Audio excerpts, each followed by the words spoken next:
परछाई एपिसोड 103। अब आगे। समायरा गुस्से में सिद्धार्थ का कॉलर पकड़कर उससे कहती है, कौन था वो? सिद्धार्थ उसी स्माइल के साथ समायरा को देखने लगता है और कोई जवाब नहीं देता। समायरा सिद्धार्थ का कॉलर पकड़कर उसे हिलाते हुए फिर से कहती है, मैंने कुछ पूछा तुमसे? सिद्धार्थ को देखकर ऐसा नहीं लग रहा था जैसे उसे समायरा के गुस्से से कोई फर्क पड़ रहा हो। वो समायरा से कहता है, तुम्हें क्या लगता है कि तुम्हारी माँ रक्षा शक्तियों की तलाश में सिर्फ तुम्हारे बाप के पास गई थी? समायरा गुस्से में कहती है, जबान संभाल कर, वरना मैं। समायरा इतना ही कह पाई थी तभी सिद्धार्थ उसके हाथ से अपनी कॉलर छुड़ाते हुए कहता है, वरना क्या? मुझे मार दोगी? सिद्धार्थ अपनी घमंड भरी हंसी साथ आगे कहता है, तुम तो क्या, मुझे कोई भी नहीं मार सकता, ये तो जानती हो ना तुम। सिद्धार्थ की हर बात समायरा का गुस्सा बढ़ा रही थी। वो इस वक्त सिद्धार्थ के मुंह नहीं लगना चाहती थी, इसलिए समायरा सिद्धार्थ को इग्नोर करके वहां से चली जाती है। समायरा को जाते देख सिद्धार्थ की मुस्कान गुस्से में बदल जाती है। वो खुद से कहता है, ये तो नहीं मानने वाली, अब मुझे दूसरा ऑप्शन लेना पड़ेगा। ये कहकर सिद्धार्थ भी वहां से चला जाता है। सिद्धार्थ की बातों की वजह से समायरा का मूड खराब हो गया था। वो गुस्से में रोड पर अकेले ही चल रही थी। तभी समायरा को अपने पीछे से एक लड़की की आवाज़ सुनाई देती है, एक्सक्यूज़ मी। वो आवाज़ सुनकर समायरा पीछे मुड़ती है। समायरा पीछे मुड़कर देखती है, एक लड़की उसकी ही तरफ आ रही है। वो लड़की समायरा के पास आती है और उसकी तरफ कागज़ का एक टुकड़ा बढ़ाते हुए कहती है, क्या आप मुझे बता सकती हैं कि ये जगह कहाँ है? समायरा उस लड़की पर ज़्यादा ध्यान नहीं देती और वो कागज़ के टुकड़ा अपने हाथ में लेकर उसे देखने लगती है। तभी वो लड़की अपना दूसरा हाथ आगे करती है। उसने दूसरे हाथ पर मुट्ठी बांध रखी थी। वो लड़की समायरा के चेहरे के सामने अपनी मुट्ठी खोल देती है। उसके हाथ में सफ़ेद पाउडर जैसा कुछ था जिसे वो फूंक मारकर समायरा के चेहरे पर उड़ा देती है। ये सब उस लड़की ने इतनी जल्दी किया था कि समायरा कुछ समझ नहीं पाई थी। वो पाउडर जैसे ही समायरा के चेहरे पर पड़ता है उसकी नज़र कागज़ से हटकर उस लड़की पर जाती है। समायरा समझ जाती है कि उसके साथ कुछ तो गलत हो रहा है। समायरा तुरंत फौरन में उस लड़की का गला पकड़ लेती है। समायरा के ऐसा करने पर वो लड़की डर जाती है और खुद को समायरा की पकड़ से छुड़ाने की कोशिश करने लगती है। समायरा की पकड़ उस लड़की पर इतनी स्ट्रांग थी कि वो लड़की खुद को उससे छुड़ा नहीं पाती और उसका दम घुटने लगता है। लेकिन कुछ ही देर में उस लड़की पर समायरा की पकड़ ढीली होने लगती है। समायरा का सर चकराने लगता है और कुछ ही पलों में वो बेहोश होकर जमीन पर गिर जाती है। ये देखकर वो लड़की एक चैन की सांस लेती है। इधर राघव के घर में सुहानी, निशा और विवेक बैठे हुए थे। तीनों बिल्कुल शांत थे और उनके चेहरे पर परेशानी साफ दिखाई दे रही थी। कुछ ही देर में राघव किचन से उनके लिए कॉफ़ी लेकर आता है। वो उन तीनों एक एक करके कॉफ़ी मग पकड़ाते हुए कहता है, तुम लोग ज़्यादा स्ट्रेस मत लो, हम लोग हैं ना, हम सब संभाल लेंगे। राघव की बात पर वो तीनों कुछ भी रिएक्ट नहीं करते। वो उसी तरह परेशान बैठे रहते हैं। कुछ ही देर में युवराज वहां आ जाता है। युवराज के आते ही वो सभी उत्सुकता से उसकी तरफ देखने लगते हैं। युवराज वहां आकर सोफे पर बैठ जाता है। विवेक क्यूरियस होकर युवराज से कहता है, युवराज सर, प्लान क्या है? युवराज सीरियस होकर कहता है, कोई प्लान नहीं है। निशा, सुहानी, विवेक और राघव हैरानी से उसे देखने लगते हैं। युवराज उन्हें इस तरह से देखकर आगे कहता है, मैं तुम में से किसी को भी झूठी उम्मीद नहीं देना चाहता। मैं चाहता हूं कि तुम लोग इस बात को अच्छी तरह से समझ लो कि कल किसी की जान भी जा सकती है या फिर हम सबकी भी जान जा सकती है। जो हम करने जा रहे हैं वो बहुत खतरनाक है और वो हमें रोकने के लिए अपना सब कुछ लगा देगी। युवराज की कही एक एक बात बिल्कुल सच थी। युवराज ये सब उन लोगों के सामने इसलिए भी कह रहा था क्योंकि वो नहीं चाहता था कि वो लोग इस काम में इन्वॉल्व हो। युवराज सुहानी, निशा और विवेक को आखिरी बार समझाने की नाकाम कोशिश कर रहा था। युवराज की बात सुनकर वहां बैठे सभी के चेहरे पर डर साफ साफ दिखने लगता है। विवेक अपने चेहरे के डर को छुपाते हुए युवराज से कहता है, ये बात हम अच्छे से जानते हैं, आप बस ये बताएं कि कल करना क्या है। विवेक की बात खत्म होते ही निशा भी कहती है, हाँ युवराज सर, हमने सोच लिया है, अब हम पीछे नहीं हटने वाले, चाहे आगे जो भी हो। निशा की बात खत्म होते ही युवराज की नज़र सुहानी पर जाती है। सुहानी कुछ कहती तो नहीं लेकिन युवराज उसकी आंखें देखकर समझ जाता है कि वो भी अब पीछे हटने के मूड में नहीं है। पास बैठा राघव उन तीनों की हिम्मत देखकर हैरान जाता है। ये देखकर कि सभी उस काम को करने के लिए तैयार हैं, युवराज अपनी बात शुरू करता है। वो कहता है, सुहानी के हिसाब से हमें कल शाम दिन ढलने के बाद वहां जाना होगा। तो प्लान बस इतना है कि पहले उस कलश को बाहर निकलेंगे और फिर सुहानी उस अखंड ज्योति से उसे जला देगी। लेकिन प्रॉब्लम यह है कि जैसे उस कलश को कोई भी हाथ लगाएगा, मृदुला को इस बात का पता चल जाएगा और वो अपनी अस्थियों को बचाने वहां आ जाएगी। राघव युवराज की बात को बीच में ही काटते हुए कहता है, तो इसका मतलब हमें उस साय को सुहानी तक पहुंचने से रोकना होगा ताकि सुहानी उन अस्थियों को जला सके। युवराज सीरियस होकर कहता है, हम। निशा युवराज से कहती है, लेकिन युवराज सर, हम ये करेंगे कैसे? युवराज जवाब देता है, तुम लोग ये नहीं कर सकते। तुम लोगों को सुहानी की मदद करनी होगी जिससे वो जल्द से जल्द उन अस्थियों को जला दे। युवराज का जवाब सुनकर विवेक कहता है, तो क्या उन अस्थियों को आग लगाने के बाद मृदुला हम पर अटैक नहीं करेगी? युवराज कहता है, नहीं। जैसे ही सुहानी अखंड ज्योति से उन अस्थियों पर आग लगा देगी तो मृदुला कुछ देर के लिए बहुत कमजोर हो जाएगी। युवराज की बात को समझकर निशा कहती है, इसका मतलब आपको मृदुला को सिर्फ तब तक रोककर रखना होगा जब तक सुहानी अस्थियों को जला ना दे।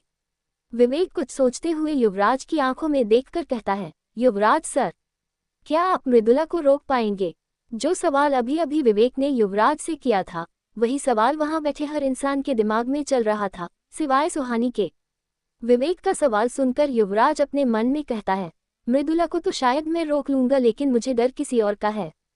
अगर उन अस्थियों को बचाने के लिए वो आ गई तो मैं उसे अकेले नहीं रोक पाऊंगा।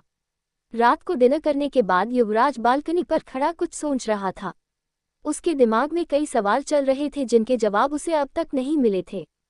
कल को लेकर उसके मन में डर भी था, जो उसके चेहरे पर बिल्कुल भी नहीं दिख रहा था। युवराज को एक सवाल बहुत परेशान कर रहा था। वो सवाल था कि कहीं उसने सुहानी की तरफ बढ़कर कोई गलती तो नहीं कर दी। सुहानी को खोने का डर उसे बार बार परेशान कर रहा था। युवराज इन्हीं सब ख्यालों में खोया हुआ था, तभी उसके दरवाजे पर कोई नॉक करता है। युवराज उसे इग्नोर कर देता है। दरवाजे पर सुहानी खड़ी थी। वो जानती थी कि इस वक्त युवराज का मूड बहुत खराब है। उसने राघव के घर में ही युवराज का चेहरा पढ़ लिया था। सुहानी धीरे से दरवाज़ा खोलकर कमरे के अंदर आ जाती है।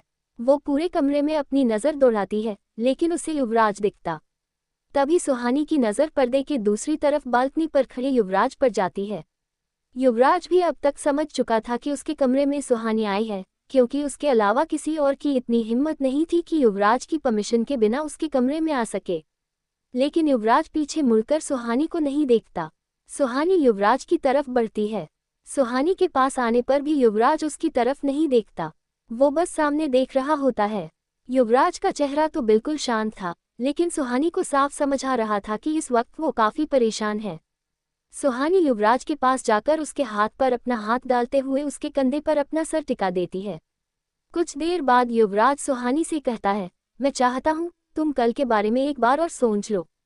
सुहानी युवराज के कंधे पर अपना सर रखे हुए कहती है, उसकी जरूरत नहीं है। युवराज अपना हाथ सुहानी से छुड़ाकर उसे अपनी बाहों में लेकर कहता है, तुम्हें डर क्यों नहीं लगता? सुहानी युवराज की बाहों में सिमटे हुए कहती है, डर क्यों लगेगा? मैं दुनिया की सबसे सेफ जगह पर हूँ। युवराज कहता है, अगर मेरी वजह से तुम्हें कुछ हो गया तो मैं खुद को जिंदगी भर माफ नहीं कर पाऊंगा। सुहानी युवराज से अलग हो जाती है और उसका हाथ अपने हाथों में लेकर कहती है, युवराज सर, मेरी तरफ देखिए। युवराज सुहानी की आंखों में देखता है।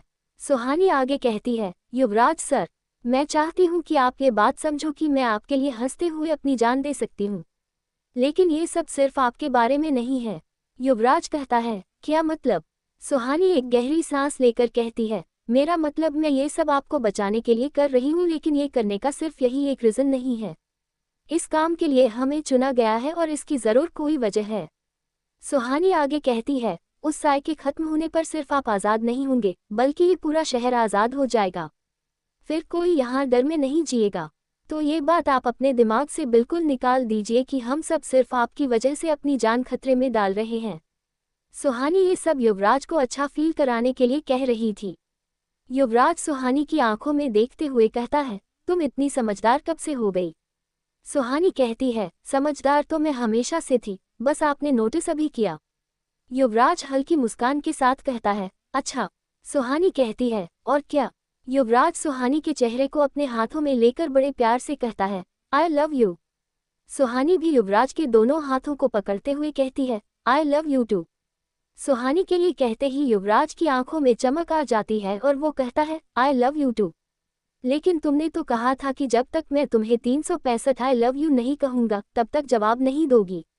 सुहानी युवराज का हाथ अपने चेहरे से हटाते हुए शिकायत भरे लहजे में कहती है, हम कहा तो था, लेकिन आपके लक्षण देखकर मुझे लगा नहीं कि आप ऐसा कुछ करने वाले हो, इसलिए मैंने ही सेक्रीफाइस कर लिया। सुहानी की बात सुनकर फाइनली युवराज के चेहरे पर स्माइल आ जाती है और वो सुहानी को फिर से हक कर लेता है।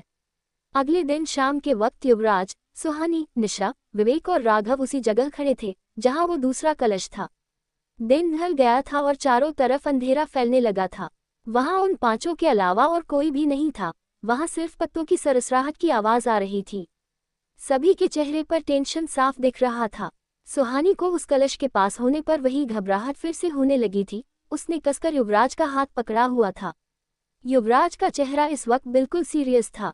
विवेक युवराज से कहता है, युवराज सर, क्या आप किसी का इंतजार कर रहे हैं? युवराज कहता है, नहीं। विवेक कहता है, तो फिर हम अपना काम शुरू क्यों नहीं कर रहे हैं? युवराज विवेक के सवाल का कोई जवाब नहीं देता। वो सच में किसी का इंतजार कर रहा था। युवराज से कोई जवाब न पाकर सुहानी कहती है, युवराज सर, अब हम और देर नहीं कर सकते। सुहानी के ऐसा कहते ही युवराज फिक्र भरी नजरों से उसे देखने लगता है। सुहानी अपना डर छुपाते हुए युवराज से कहती है, आप टेंशन मत लो, सब सही होगा। युवराज कुछ नहीं कहता, बस हमें अपना सर हिला देता है। सुहानी युवराज का हाथ थामे हुए धीरे धीरे उस तरफ आगे बढ़ती है जहां मृदुला की अस्थियां दफन थी। कुछ ही देर बाद सुहानी वहां पहुंच जाती है और युवराज का हाथ छोड़कर वहां घुटनों के बल बैठ जाती है। सुहानी फिर से उस जगह पर अपना हाथ रखती है, लेकिन आज उसे न कुछ महसूस होता और न ही कुछ दिखाई देता है। उसे बस ये महसूस हो रहा था कि वहां मृदुला की अस्थियां हैं। सुहानी चौंक जाती है और युवराज को देखते हुए कहती है, युवराज सर, आज मुझे यहाँ कुछ महसूस नहीं हो रहा है। सुहानी की बात सुनकर युवराज थोड़ी ही दूर खड़े राघव, विवेक और निशा की तरफ देखता है। वो तीनों भी उसी जगह पर आ जाते हैं। विवेक और राघव ने अपने साथ गड्ढे खोदने के कुछ सामान रखा हुआ था। वो तीनों बिना एक पल गंवाए उस जगह को खोदने लगते हैं। कुछ देर तक खुदाई करने के बाद युवराज कहता है, रुको। युवराज के कहते ही राघव और विवेक गड्ढा खोदना बंद कर देते हैं। राघव कहते हैं, क्या वो मिल गया? युवराज बिना कुछ कहे हाँ में अपना सर हिला देता है। युवराज का इशारा मिलते ही वहां खड़े सभी लोग समझ जाते हैं कि उसे कलश मिल गया है। अब डर से सभी का गला सूखने लगा था और उनके दिल की धड़कन पूरे रफ्तार पर थी। युवराज उस गड्ढे पर हाथ डालकर उस कलश को बाहर निकालता है। जैसे ही वो कलश बाहर आता है, युवराज अचानक से अपनी जगह पर रुक जाता है। वहां किसी के गुस्से में गुर्राने की आवाज आ रही थी। वो आवाज सुनकर सभी के रोंगटे खड़े हो जाते हैं। युवराज पीछे मुड़कर देखता है, वो साया युवराज के सामने था। एपिसोड 104। आगे युवराज जमीन के अंदर से उस कलश को बाहर निकालता है। उस कलश के बाहर आते ही सभी की नजर उस पर रुक जाती है। अब तक डर से निशा, विवेक और सुहानी की हालत खराब हो चुकी थी, लेकिन फिर भी वो हिम्मत बांधे हुए वहां खड़े थे। जब राघव उस कलश को देखता है तो उसे वो पहला कलश और महेश सक्सेना की मौत याद आ जाती है। डर से उसका भी गला सूखने लगता है। अब दिन ढल चुका था और चारों तरफ अंधेरा फैल गया था। उस जंगल के बीच सिर्फ वो 5 लोग खड़े थे और सभी के हाथों में अपना अपना मोबाइल फोन था, जिसकी रोशनी से वो आसपास की चीजों को देख पा रहे थे। उस घने अंधेरे में मोबाइल के फ्लैशलाइट्स जुगनुओं की तरह लग रहे थे। युवराज उस कलश को संभाल कर जमीन पर रख देता है। उस कलश को जमीन पर रखते ही युवराज अपनी जगह पर रुक जाता है। उसे उस जंगल में उन 5 लोगों के अलावा किसी और के भी होने का एहसास हो जाता है। युवराज पीछे पलटकर देखता है। अब वो साया ठीक उसके सामने था। उस साये को वहां देखने के बाद हर किसी की आंखों में उसके लिए खौफ दिखने लगता है, सिवाय युवराज के। वो बस उसे गुस्से से देखता रहता है। उस साये से एक औरत की गुर्राती हुई भयानक आवाज आती है, बंद करो ये सब। ये आवाज इतनी भयानक थी कि इससे वहां खड़े सभी लोगों के मन में उस साये का दहशत भर जाता है। उस साये से फिर से वही आवाज आती है, युवराज, तुमने आज बहुत बड़ी गलती कर दी, तुम्हें इसकी कीमत चुकानी ही पड़ेगी। युवराज उस साये की बात का कोई जवाब नहीं देता। वो अपना दाहिना हाथ पीछे करके बाकी लोगों को एक इशारा कर देता है। युवराज के इशारा करते ही विवेक और राघव उस कलश की तरफ बढ़ जाते हैं। उन दोनों के कलश की तरफ बढ़ते ही वो साया उनकी तरफ बढ़ने लगता है, लेकिन कुछ इंच आगे बढ़ने के बाद वो आगे नहीं बढ़ पाता। युवराज की आंखों की पुतलियां अब लाल हो चुकी थी और उसने उस साए को उसकी जगह पर जमा दिया था। आज युवराज ने उस पर अपनी पूरी शक्ति का इस्तेमाल किया था, जिसकी वजह से वो साया अपनी जगह से हिल भी नहीं पा रहा था। उस साए से बार बार भयानक आवाजें आ रही थी, जो युवराज से ये सब रोकने के लिए कह रही थी, लेकिन युवराज अपनी जगह से 1 इंच भी ना हिलते हुए उसे रोककर रखता है। दूसरी तरफ विवेक और राघव मिलकर जमीन पर एक लाल कपड़ा बिछा देते हैं और मृदुला की अस्थियों को निकालकर उस कपड़े के ऊपर रखने लगते हैं। निशा और सुहानी वहीं खड़े होकर उन्हें अपने मोबाइल से रोशनी दिखा रहे थे और सुहानी साथ में उन्हें कुछ इंस्ट्रक्शंस दे रही थी। विवेक और राघव सुहानी के सारे इंस्ट्रक्शंस फॉलो कर रहे थे। कुछ ही देर में वो लोग अस्थियों को उस लाल कपड़े के ऊपर फैला देते हैं।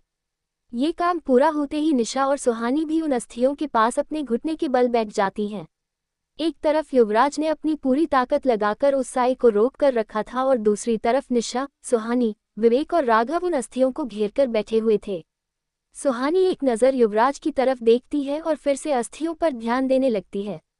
सुहानी विवेक से कहती है, विवेक, अखंड ज्योति कहाँ है? विवेक अपने जैकेट के पॉकेट से युवराज का दिया हुआ एक छोटा सा ट्यूब निकलता है।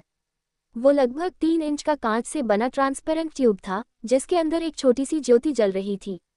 विवेक उसे सुहानी की तरफ बढ़ाते हुए कहता है, सुहानी, ध्यान से, इसके बिना हम कुछ नहीं कर पाएंगे। सुहानी हाँ में अपना सर हिलाते हुए उस ट्यूब को विवेक से ले लेती है और उसे बड़े गौर से देखने लगती है।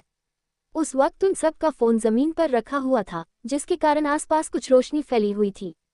निशा सुहानी के कंधे पर अपना हाथ रखते हुए कहती है, सुहानी, जल्दी करो। निशा की बात सुनकर सुहानी उस ट्यूब को जैसे खोलने वाली होती है, वो ट्यूब टूट जाता है और ज्योति गायब हो जाती है।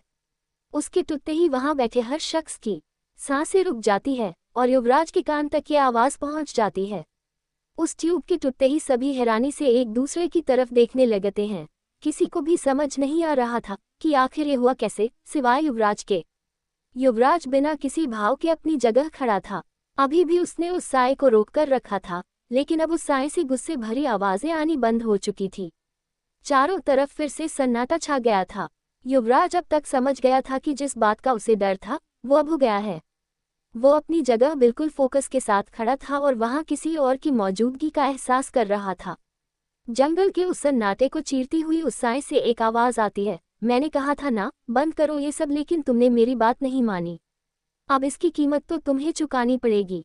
जैसे ही उस साए की बात खत्म होती है, युवराज को उसकी कलाई के उस निशान पर असहनीय दर्द होने लगता है। ये दर्द होते ही युवराज चीखते हुए जमीन पर अपने घुटने के बल बैठ जाता है। जैसे ही युवराज का ध्यान उस साए से हटता है, वो साया आजाद हो जाता है। युवराज की ये हालात देखकर सुहानी अपनी जगह से उठकर उसकी तरफ जाने लगती है। तभी राघव सुहानी को कसकर पकड़ लेता है। उसे युवराज ने पहले ही बोल रखा था कि अगर कोई भी गड़बड़ हुई तो राघव सबसे पहले उन तीनों को बचाने की कोशिश करेगा। युवराज जमीन पर घुटने के बल अपना हाथ पकड़कर बैठा था, उसकी नजरें जमीन पर थी। आज तक उसे उस निशान पर जितना भी दर्द हुआ था, ये दर्द उनसे कहीं ज्यादा था। तभी युवराज को अपने सामने से एक औरत की आवाज सुनाई देती है।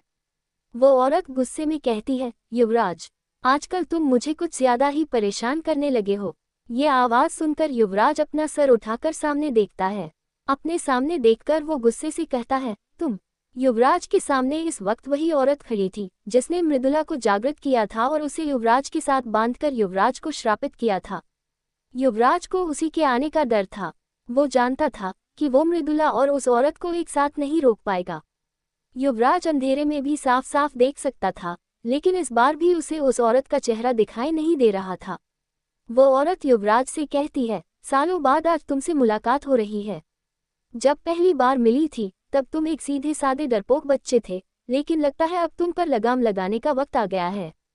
उस औरत के ये कहते ही युवराज को फिर से वही दर्द होने लगता है और इस बार वो जमीन पर गिर जाता है।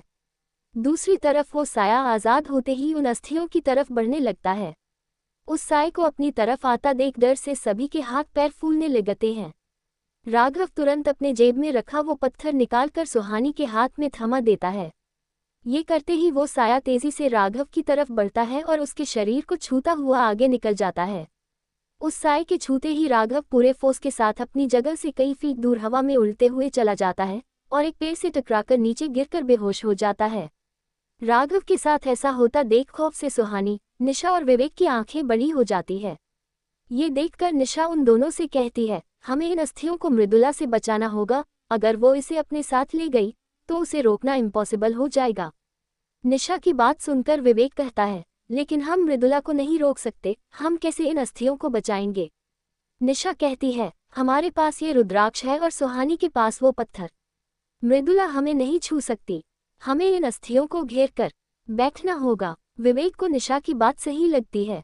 सुहानी युवराज की तरफ देखकर रोते हुए कहती है, लेकिन युवराज सर, वो उन्हें। सुहानी इतना ही कह पाती है, तभी विवेक उसे बीच में टोकते हुए कहता है, वो उन्हें नहीं मारेगी, ये बात तुम भी जानती हो। हमें युवराज सर के लिए इन अस्थियों को मृदुला से बचाना होगा। विवेक के ये कहते ही वो साया फिर से वहां आ जाता है। उसे पास आते देख विवेक, निशा और सुहानी एक दूसरे का हाथ पकड़कर उन अस्थियों को सब तरफ से घेर लेते हैं। वो साया अपनी पूरी ताकत से उन तीनों की तरफ बढ़ता है, लेकिन उनसे 1 फीट दूर पहुंचते ही आगे नहीं बढ़ पाता। सुहानी और उसके दोस्तों को जमीन पर पड़े मोबाइल के उन फ्लैश लाइट से ज्यादा कुछ दिखाई नहीं दे रहा था। डर से उन तीनों के हाथ कांप रहे थे। सुहानी को इस वक्त युवराज के लिए बहुत डर लग रहा था। वो साया बार बार उन अस्थियों तक पहुंचने की कोशिश करता है, लेकिन हर बार वो सुहानी, निशा और विवेक से 1 फीट की दूरी पर आकर रुक जाता है। उन अस्थियों तक पहुंचने की उसकी हर कोशिश नाकाम होने लगती है। तभी उस साए से जोर से चीखने की आवाज़ आने लगती है। ये बिल्कुल वैसी ही आवाज़ थी जो कुछ समय पहले अर्नव को मौत की कगार पर ले आई थी। वो आवाज़ इतनी भयानक थी कि उसे सुनते ही सुहानी, निशा और विवेक एक दूसरे का हाथ छोड़कर अपने कान अपने हाथों से बंद कर लेते हैं। ऐसा करते ही सुहानी के हाथ से वो पत्थर भी छूट जाता है जिसने अभी तक उसे बचाए रखा था। समय के साथ वो आवाज़ें और भी तेज होने लगती है और कुछ ही पलों में विवेक के कान से खून निकलने लगता है। विवेक अपना कान बंद करके उस आवाज़ से दूर भागने की कोशिश करने लगता है।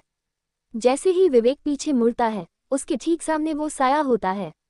ये देखते ही डर से विवेक की चीख निकल जाती है और वो उस साए से दूर भागने की कोशिश करने लगता है। बार बार विवेक के सामने वो साया आ जाता है और उसे समझ नहीं आता कि आखिर वो कहाँ जाए। विवेक अपनी आंखें बंद करके एक जगह पर खड़ा हो जाता है। तभी उसे एक अजीब सी आवाज़ सुनाई देती है। विवेक जब उस आवाज़ पर ध्यान देता है तो वो पेड़ के गिरने की आवाज़ होती है। उस आवाज़ को पहचानते ही विवेक ऊपर की तरफ देखता है तो उसे दिखाई देता है कि एक बड़ा सा पेड़ उसके ऊपर गिर रहा है। ये देखते ही विवेक वहां से भागने लगता है, लेकिन उसके भागने से पहले वो पेड़ उस पर गिर जाता है और विवेक का पैर उसमें फंस जाता है। निशा और सुहानी अभी भी उन अस्थियों के पास थे। अब वो आवाज़ें बंद हो चुकी थी। वो साया अब निशा के एकदम सामने आ जाता है जिसे देखकर निशा चीखने लगती है। ये देखकर सुहानी डरते हुए उससे कहती है, निशा, तू डर मत, वो तुझे कुछ नहीं कर सकती, इसलिए डरा रही है। सुहानी की बात सुनकर निशा वहीं खड़े अपनी आंखें बंद कर लेती है। निशा के आंखें बंद करते ही वो साया सुहानी की तरफ बढ़ता है और उससे एक औरत की भयानक आवाज़ आती है, तुमने सच कहा, मैं उसे कुछ नहीं कर सकती, लेकिन तुम्हें तो मार सकती हूँ। ये कहते हुए वो साया सुहानी की तरफ बढ़ने लगता है। सुहानी अब भी उन अस्थियों के पास उन्हें प्रोटेक्ट करने की कोशिश में लगी थी। जैसे ही वो साया सुहानी की तरफ बढ़ता है उस औरत की आवाज़ आती है, नहीं, तुम उसे नहीं मारोगी, वो मेरा शिकार है। ये कहकर वो सुहानी की तरफ बढ़ने लगती है। वो औरत अब तक युवराज को टॉर्चर कर रही थी और अब युवराज की हालत बहुत खराब हो चुकी थी। वो तेजी से सुहानी की तरफ बढ़ने लगती है। आगे बढ़ते हुए अचानक से उसके हाथ में एक तलवार आ जाता है। युवराज को अब तक ये पता चल गया था कि अब शायद उन अस्थियों को बचा पाना मुमकिन नहीं है, लेकिन वो सुहानी को कुछ होने नहीं दे सकता है। सुहानी अब भी अस्थियों के पास ही बैठी थी। उसने सोच लिया था कि उसके रहते वो किसी को भी उन्हें हाथ लगाने नहीं देगी। उस औरत को गुस्से में अपनी तरफ आते देख सुहानी को एहसास हो गया था कि आज वो नहीं बचने वाली। उस औरत को सुहानी के पास जाते देख युवराज अपनी पूरी ताकत लगाकर उठता है और तेजी से सुहानी की तरफ बढ़ने लगता है। वो औरत सुहानी के पास पहुंचकर वो तलवार उठाती है और सुहानी की गर्दन पर निशाना लगाकर चला देती है। ये देखकर निशा की चीख निकल जाती है और सुहानी डर से अपनी आंखें बंद कर लेती है। अगले ही पल सुहानी को 2 धातुओं के टकराने की आवाज़ अपने कान के बिल्कुल करीब सुनाई देती है। ये आवाज़ सुनकर उसे लगता है जैसे युवराज ने आज फिर से उसे बचा लिया। सुहानी झट से अपनी आंखें खोलती है। आंखें खोलकर सुहानी देखती है कि युवराज खून से लथपथ उसके ठीक सामने खड़ा है और उसकी नज़र सुहानी के सर के ऊपर है। इसके बाद सुहानी अपने बाईं तरफ देखती है तो उसे अपनी गर्दन के पास एक बड़ा सा तलवार दिखता है जिसे एक छोटी सी कटार ने रोक रखा था। सुहानी देखती है कि वो तलवार उस औरत के हाथ में था और उस कटार को पकड़े हुए सुहानी के पीछे समायरा खड़ी थी। सुहानी ये देखकर हैरान थी और युवराज शांत। वो औरत गुस्से में समायरा को घूरकर गुर्राते हुए कहती है, तुम्हें यहाँ नहीं होना चाहिए। समायरा कहती है, मुझे कब कहाँ होना चाहिए ये मैं डिसाइड करती हूँ। वो औरत कहती है, तुम मुझसे नहीं जीत सकती। समायरा जवाब देती है, मेरी माँ कहती थी कि मेरे अंदर बहुत शक्तियाँ हैं, लेकिन मुझे कभी इन्हें टेस्ट करने का मौका नहीं मिला। वो क्या है ना स्ट्रांग कॉम्पिटिटर नहीं थे तो सोचा आज टेस्ट कर लूँ। ये कहकर समायरा अपनी छोटी सी कटार से उस तलवार को पीछे धकेल देती है। समायरा के ऐसा करते ही वो औरत कुछ कदम पीछे हो जाती है।